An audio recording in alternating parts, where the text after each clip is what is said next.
So in Chapter 6, our focus is going to be on the bone tissue that composes the skeleton, and here we're going to discuss general characteristics of bone and characteristics of the skeleton in general, but we're not yet going to discuss the anatomy of bones and the names of specific bones in the skeleton. That'll be Chapter 7. So if you're following along in your textbook, pages 173 to 193, we'll cover the material that I'm going to cover in these video segments for Chapter 6. Okay. So I'll introduce you to this term bone here. The term bone can refer to essentially two things. It can refer to bone tissue or bone organs. So if we're discussing bone as a tissue, what we're considering is we're considering the cells that make up that bony tissue, we're considering the fibers in its extracellular matrix, and we're also considering the components, the things that make up the extracellular matrix of bone itself. If we're discussing bone as an organ, we're discussing the other connective tissues that are associated with bones. There are a number of connective tissues that wrap the insides and outsides of bones and have various functions.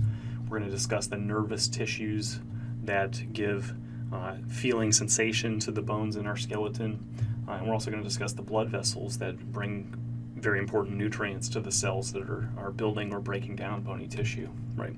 So in this chapter, we're going to consider bone as both a tissue and as an organ. The study of bones and bony tissues is what's collectively referred to as osteology. Okay, so when humans are born, we're born with approximately 270 bones, and as we age, these bones fuse together with one another. So we do have fewer bones in our skeleton. We only have about 206 bones in our skeleton as an adult. So 270 bones become 206 bones. These 270 bones, the bones that don't just disappear, but they fuse together and become one solid piece of bony tissue. Okay, so recall that our body is divided essentially into two main divisions, what we call the axial division, which really composes the head, the neck, and the thorax, or as the main axis of the body, and what's called the appendicular division, which is really the limbs, the upper limbs and the lower limbs. The skeleton is also divided in this same way. So we have the axial skeleton, which is kind of shown in this teal color here, and the appendicular skeleton, which is shown in the tan color. Right? So we've got the two, at least consistency in the major body divisions there when it comes to the external anatomy and the skeleton anatomy. So at least there's really not a whole lot new to learn there, right? The axial skeleton has 80 bones essentially in three main subdivisions. The skull has 22 bones, which we'll take a look at in much more detail in the lab and in Chapter 7 as well. The vertebral column, which really does the job of kind of supporting the entire weight of the body and providing structure for the rest of the body. The vertebrae, there are 26 vertebrae. And the ribs, there are 24 ribs that form what's called the thoracic cage. And these ribs are always in pairs, so these 24 ribs are 12 pairs of ribs. Okay, so we have the axial skeleton, the appendicular skeleton. So those make up the remaining 126 bones, and those are really in four major subdivisions. The appendicular skeleton not only is made of the limbs, but it's made of bones in the skeleton that connect the limbs to the axial skeleton, and what we call those the girdles. Okay, so we have what's called the pectoral girdle. This is essentially the shoulder area. This is what connects the upper limb, or the arm, the forearm, and the hand to our axial skeleton. And there are 4 bones, 2 on each side of our body, and we'll take a look at those in much more detail in Chapter 7. But those are the scapula and the clavicle, right, the shoulder blades and the collarbones.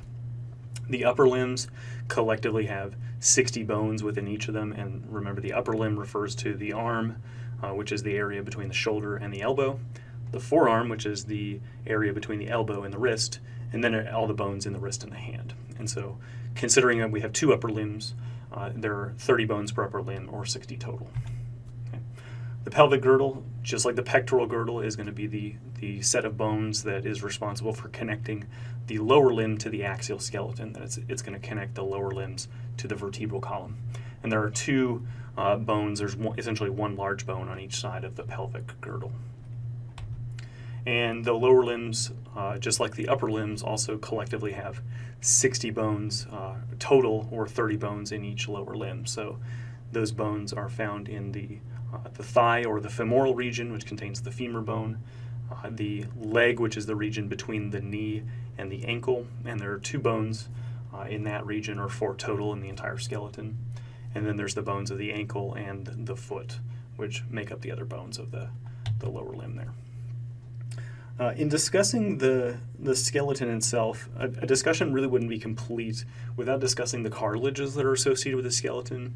So bones are connective tissues. Recall from chapter 4 that the cartilages were another important connective tissue. And really the cartilage's main function is to provide support and structure to the skeleton in ways that bones cannot. All right, so what I wanted to do is kind of highlight the 3 cartilages that we discussed in chapter 4 in terms of their structure and function and their location in the skeleton itself. So cartilages, hopefully I've made the point here that cartilages are very important to our skeleton. We find all 3 cartilages performing different functions in different locations of the skeleton, which we'll go over now. Cartilage is a good structure in that it's strong and supportive, but it can be a little bit more flexible than bone. So it fulfills roles in the skeleton that bones cannot. So recall that from chapter 4 we saw 3 cartilage types. We saw what's called hyaline cartilage, which is essentially a cartilage that's very tough and almost bone-like in its strength. Elastic cartilage is a very flexible cartilage. And fibrocartilage is a good cartilage in that fibrocartilage was great at being able to handle both compressive, that is crushing forces, and tensile or pulling forces on it. So you usually find fibrocartilage in regions where tension and compression can be common. So as I mentioned, cartilages are great in that they provide tough but flexible support for the skeleton itself, again in sort of ways that bones cannot.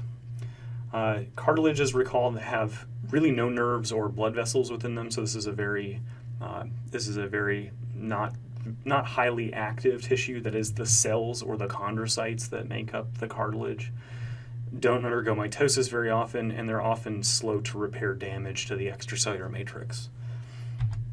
So it's not a particularly active tissue. As I mentioned, it heals very slowly.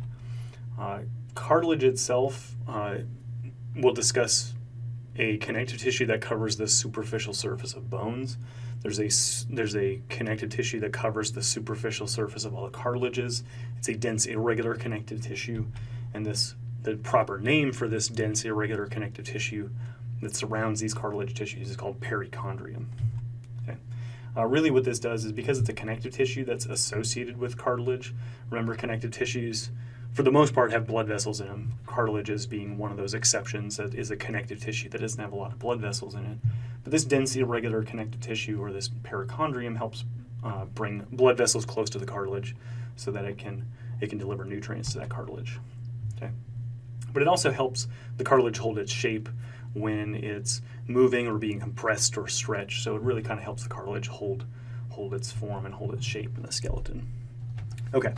So we'll briefly take a look at the locations of the 3 cartilages, or we'll review the locations of the 3 cartilages in the skeleton. And we'll start with hyaline cartilage, probably because it's the most diverse of the most, I guess I should say, widespread of the cartilages in the skeleton. So it's found in a lot of different locations.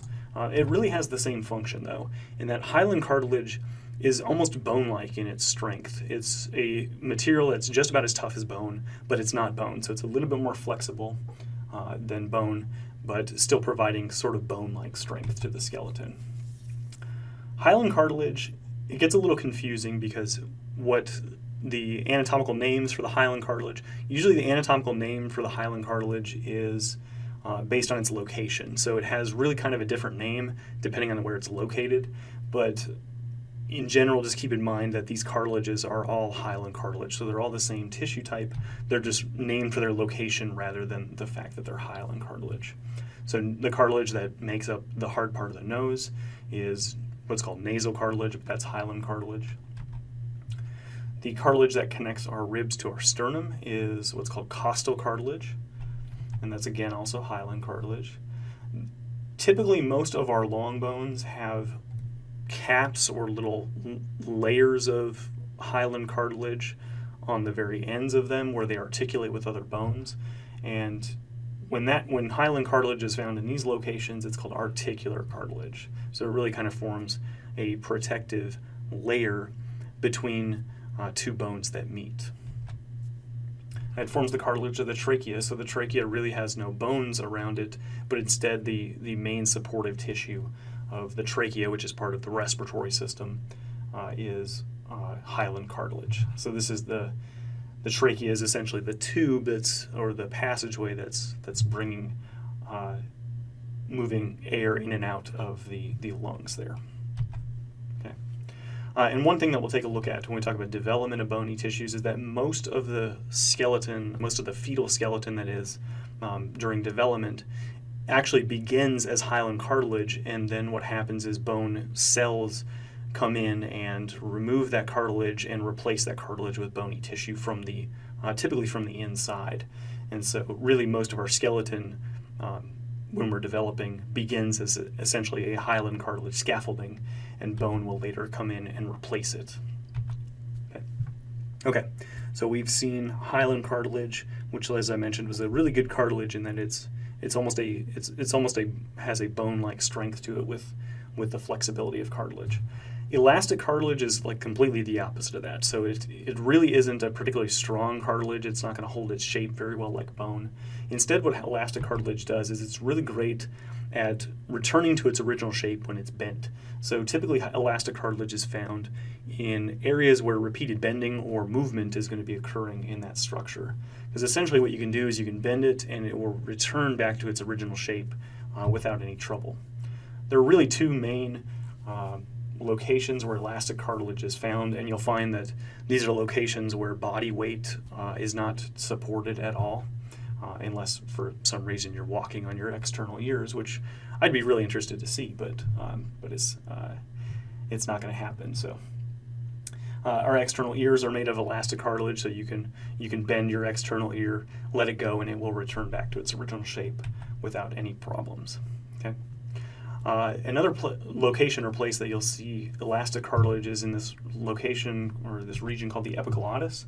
It sits just above the trachea, and it's essentially a little piece of elastic cartilage that's in our throat. And what it does is it actually covers the trachea when we swallow, so that way liquids and food don't enter the trachea and go down into the lungs. Instead, what the closing of the trachea by the epiglottis does is it directs food down into the esophagus, which means that it'll go down into the digestive system instead of going down into our lungs, right? So really the epiglottis is just a little piece of elastic cartilage that closes and prevents materials from getting down into the trachea and the respiratory system. Sort of last but not least of our cartilage, our review of the cartilages of the skeleton, we have fibrocartilage. And recall that fibrocartilage is great in that it can resist both stretching, that is tensile forces, and compressive forces because of the fibers and the material that are in its extracellular matrix, right? So the two main locations for fibrocartilage are, one of them is that between each of our vertebrae sits a little disc or a little pad of fibrocartilage that's called the intervertebral disc. So inter just means between, right? Between the vertebrae, the discs that are between the vertebrae, right? And so these help essentially resist the compressive forces that the vertebral column experiences when we put weight on it.